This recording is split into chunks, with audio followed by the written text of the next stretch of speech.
Télémidi à Bordeaux maintenant. Et pour commencer, un tour d'horizon économique, un tour d'horizon vraiment, réalisé par Claude Guenière et Philippe Dumez. Bordeaux, la plus belle ville de France, écrivait Stendhal. Peut-être, mais sûrement en ce temps-là, une des plus animées. Un port étiré le long d'un fleuve profond ouvrant sur les colonies, un port bordé de vignes, et dans les cales des trois mâts, des épices, des draps, des senteurs, ou du Médoc et du Saint-Émilion. De riches négociants, une grande bourgeoisie, de belles pierres. Et puis, Bordeaux s'est assoupi. Aujourd'hui, plus aucun voyageur n'arrive par les bateaux. Les chantiers navals ne fabriquent plus rien et la France n'a plus de colonies. L'Aquitaine n'a ni fer ni charbon, elle est passée à côté de la révolution industrielle. Les entreprises traditionnelles ont déposé leur bilan, la bourgeoisie a pratiqué le culte des ancêtres, et Bordeaux s'est replié sur sa splendeur passée, isolée, en bas de l'Hexagone. Et puis sans transition, on vient de franchir un siècle. Un des vieux quartiers de Bordeaux a été rasé, un vrai mini-bombardement. À sa place s'élèvera un centre d'affaires. Il sera la locomotive de la région, dit Jacques Chaban-Delmas. La cité est en train de passer du négoce à la technologie de pointe. IBM, Siemens, TRW, Labase, BSN, Ford viennent s'installer en Gironde. Dassault s'agrandit. Bordeaux ne veut pas manquer la deuxième révolution industrielle, celle de l'électronique. L'industrie moderne n'a pas besoin de charbon, mais de pétrole, de gaz et d'électricité, facilement transportables. Elle a besoin d'un aéroport, de téléphones et de places. Il y en a en Aquitaine.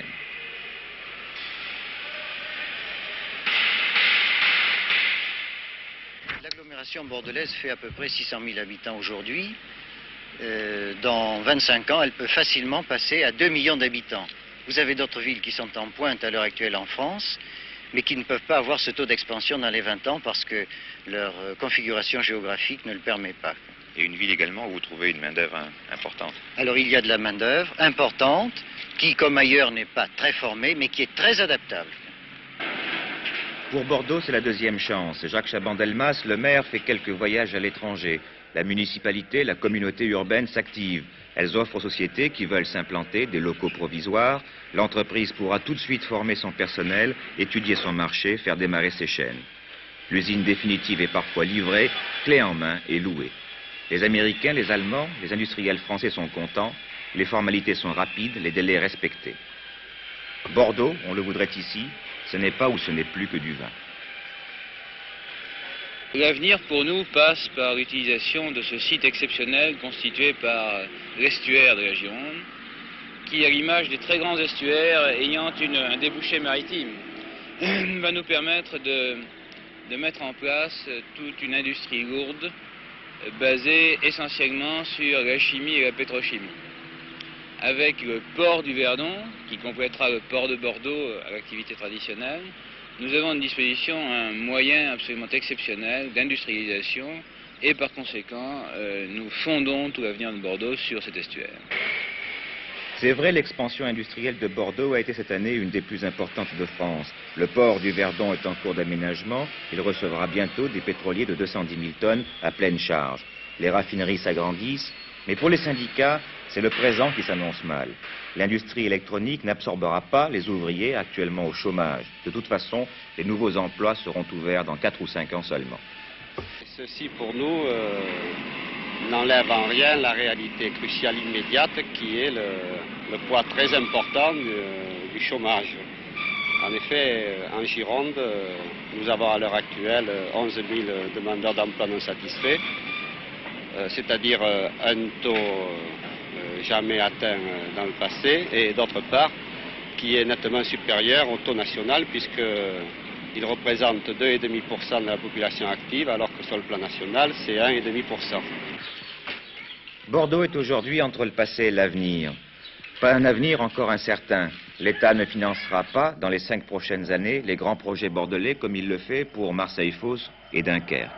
La solution sera régionale, si les Bordelais le veulent, car pour l'instant, le dynamisme est venu de l'extérieur, des industriels non bordelais et de l'étranger. Comme lors de notre visite à Lyon, nous avons voulu savoir avec quels yeux les Français voyaient Bordeaux et voyaient les Bordelais. C'est pourquoi Information Première et Sud-Ouest ont demandé à la Sofres un sondage d'opinion que Lionel Labeyrie, que vous voyez ici, a illustré pour nous. Première question, Quelle est la ville de France qui a dans l'avenir le plus de chances de faire contrepoids à Paris? Réponse Lyon, avec 27% des suffrages. Mais malgré son éloignement des pôles industriels européens, malgré la distance qui la sépare des régions fortement peuplées, que vous voyez sur cette carte en noir, Bordeaux vient au 3e rang dans les réponses des personnes interrogées, avec 10% des suffrages, alors que Lille, par exemple, n'en obtient que 4%. Nous passons maintenant avec Lionel Labeyrie à la 2e question. Quelle image les Français se font-ils de Bordeaux? Bordeaux est avant tout la capitale du vin. Non, revenez en arrière, Lionel. Nous sommes allés un peu vite sur la 2e. Bordeaux est avant tout la capitale du vin. C'est une ville plutôt gaie, 35%, oui, c'est ça. Et pour les 2 tiers des personnes interrogées, une ville riche, 64%, tournée vers l'avenir et en expansion, 69%. Quant aux Bordelais, les Français les voient avant tout. Nous tournons maintenant. Voilà pour les Bordelais. Les Bordelais, les Français les voient avant tout comme des bons vivants à 29%, alors que par exemple les Lyonnais, chez qui nous étions il y a une dizaine de jours, étaient considérés surtout comme des travailleurs à 27%. Autre question concernant cette fois M. Chaban-Delmas. 74% des personnes que la Sofresse a interrogées estiment que le fait qu'il soit à la fois maire de Bordeaux et Premier ministre est un avantage pour les Bordelais, car M. Chaban-Delmas peut ainsi mieux défendre leurs intérêts. Et 49% pensent que le cumul des 2 mandats est aussi une bonne chose pour le Premier ministre dans la mesure où cela le maintient au contact des problèmes locaux. Voilà ce que pensent les Français. Il reste maintenant à demander au principal intéressé, à Jacques Chaban-Delmas, ce qu'il en pense. Nous l'avons rencontré hier sur les quais de Bordeaux. Les Français que nous avons interrogés par le sondage que nous avons fait pour ce télémidi exceptionnel vous donnent raison d'être à la fois Premier ministre et maire de Bordeaux. Ils pensent que c'est un avantage pour Bordeaux et ils pensent que c'est un avantage pour vous aussi parce que vous êtes plus au contact des problèmes locaux. Pourquoi est-ce que vous cumulez les 2 mandats? En réalité, il est important pour la ville que le maire puisse se faire entendre à Paris. Car il y a, malgré tout, une très grande concurrence entre les grandes villes, cela s'explique. Et les moyens ne sont pas inépuisables. Il est donc important de se faire entendre à Paris. Et alors, à l'inverse, et vous avez eu raison de le signaler, c'est très important pour un homme au gouvernement, et a fortiori Premier ministre, de pouvoir, 1, 2 ou 3 fois par mois, venir passer fût-ce quelques heures dans sa ville, pour y entendre ce qui ne parviendrait pas jusqu'à lui, à l'hôtel Matignon, et quelle que soit l'excellence des informations et des fonctionnaires qui le renseignent, mais rien ne vaut le contact avec la réalité humaine. Mais c'est tout de même un peu paradoxal d'être obligé de cumuler 2 mandats, parce que chacun de ces 2 mandats vous permet de mieux exercer l'autre, non? C'est peut-être paradoxal, mais si c'est positif, alors vive le paradoxe. Mais c'est fatigant. Oh, la fatigue, ça n'a pas d'importance. Vous savez, on ne vit qu'une fois. Est-ce que vous êtes un maire heureux? On ne vit qu'une fois. Rappelez-vous ce que disait Clémenceau. Clémenceau, à la fin de sa vie, je crois que c'est Suarez, l'interrogeait et lui disait, voyons, Monsieur le Président, dans la vie, qu'est-ce qui est le plus important? Est-ce que c'est la puissance, la gloire, l'amour? Et le tigre a réfléchi un moment et lui a dit, Suarez, c'est l'intensité. Est-ce que vous n'avez pas le sentiment que votre très forte personnalité, votre grande efficacité, en fait, aboutissent à déséquilibrer la politique planifiée d'aménagement du territoire, peut-être au profit de l'Aquitaine? Oh non, certainement pas. Et d'ailleurs, nous y veillons très sérieusement à ce qu'on appelle l'impartialité. En réalité, rien de ce qui a été fait pour Bordeaux n'était injustifié. Rien. Pas même, je le dis en passant, l'implantation de Ford. Mais j'ai veillé par contre, et je veille, à ce que tout ce qui doit venir à Bordeaux y vienne. C'est la justice.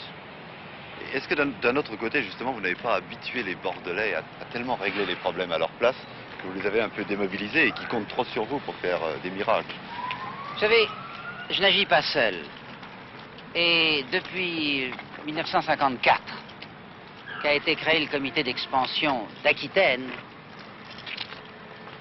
il a été fait en sorte que des centaines et des centaines de personnes appartenant à tous les milieux aussi bien économiques, des patrons aux syndicats, qu'universitaires,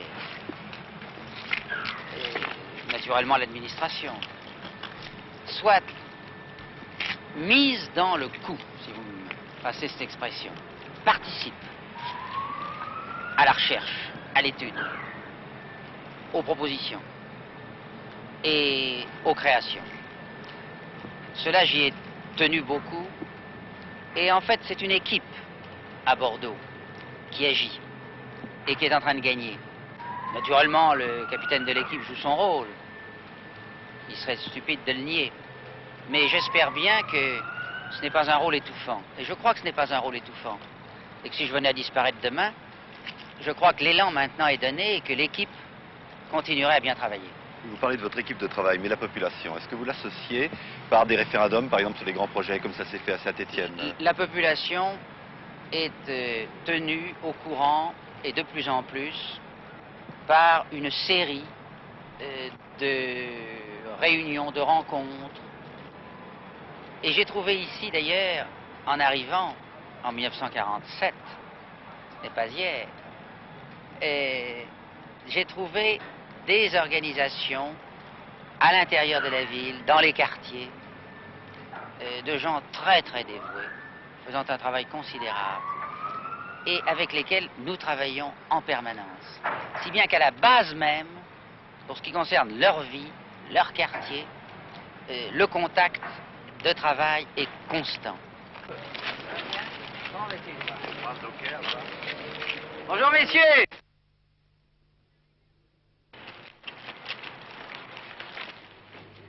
Nous voici revenus du port à la foire de Bordeaux. Le port, en fait, est calme. Il est peut-être trop calme au gré du Premier ministre, du maire de Bordeaux, des administrateurs et de toute la population.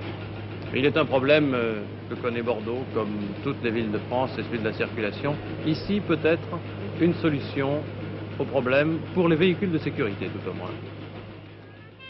Pour la première fois en France vient d'être expérimenté avec succès à Bordeaux un système de télécommande des feux de circulation qui permet aux ambulances de franchir les carrefours dans le minimum de temps et en toute sécurité.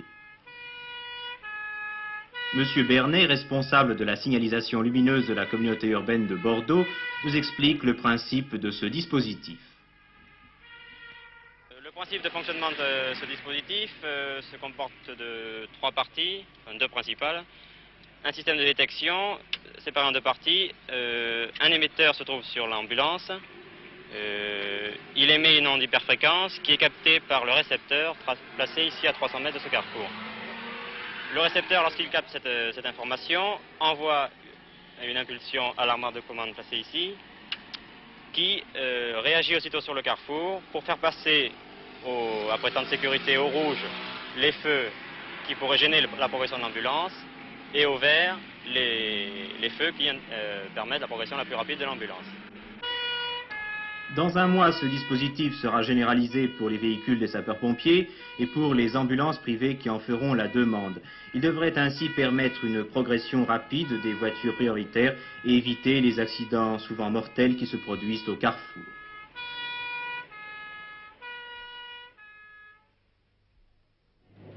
Bon, avec nous, Cyril Luron, qui est venu à Bordeaux par la voie aérienne, il vient de Lyon. Ça vous inspire quelques réflexions, ce sujet sur la circulation à Bordeaux? tout d'abord de dire bonjour messieurs. Oui, bien écoutez mon cher Lanzy, je vous dirais que ce problème de la circulation rejoint l'effort que le gouvernement et moi-même faisons en matière d'autoroute. Et d'ailleurs, il est une chose certaine, si nous n'avons pas les plus belles autoroutes, nous avons, et vous en conviendrez avec moi, les plus belles bretelles. Voilà mon cher, continuez, je ne voudrais pas vous importuner plus longtemps. Mais je vous remercie pour ces commentaires. Je voulais simplement vous demander de redevenir Thierry Luron. Ouais. Les sous-titres là pour M. Chaban-Delmas c'était inutile. Il y a 5 mois, 6 mois que vous avez commencé à percer, Thierry. Oui, c'est ça. C'est-à-dire qu'il y a eu l'Olympia là, au mois de mars, et puis la sortie du 33 tours. Et puis toute la promotion qui est faite dessus. Et puis voilà. Et votre méthode d'observation, en bref, comment faites-vous? Eh bien, à chaque fois que c'est possible, j'essaie de voir Monsieur Chaban-Delmas ou les autres artistes, enfin, les autres personnalités, du moins. Mais c'est un artiste aussi dans son genre.